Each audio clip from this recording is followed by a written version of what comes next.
All right, time now for this week's About Your Retirement. Jim, welcome. Thank you.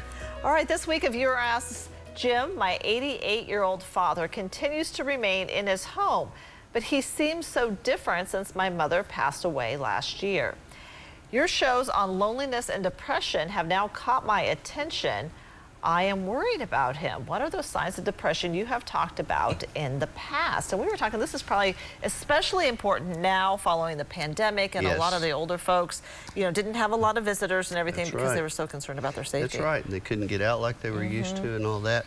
But even with that, unfortunately, this viewer's mom passed last year, as she said, and she's worried about her dad now and thinking about all of these things that we talk about on here. But right at the onset, let me remind everybody, whether you have a loved one in this situation or you are a person watching today, one of our viewers that watches, counseling is very important.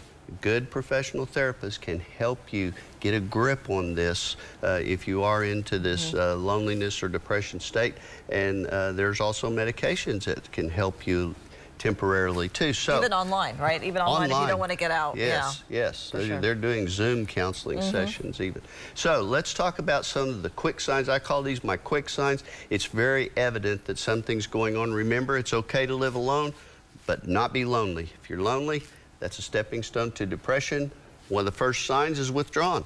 Not the same anymore. You're not available with yourself, with family, friends. You don't go to church anymore when you never missed a Sunday. And your house may not be kept up. If your kitchen was never dirty, maybe it is now. So it's real easy to start spotting some of these things. Wearing the same clothes. This is a very obvious one because it's normally followed with bad personal hygiene.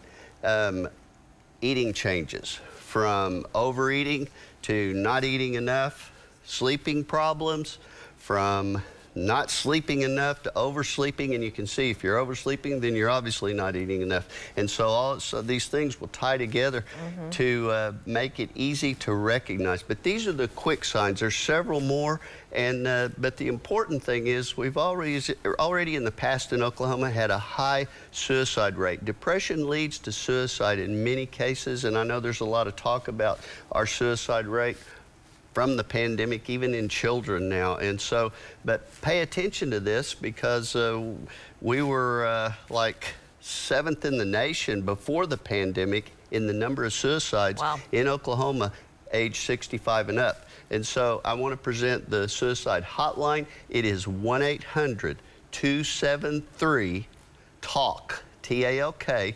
That number is 1-800-273-8255.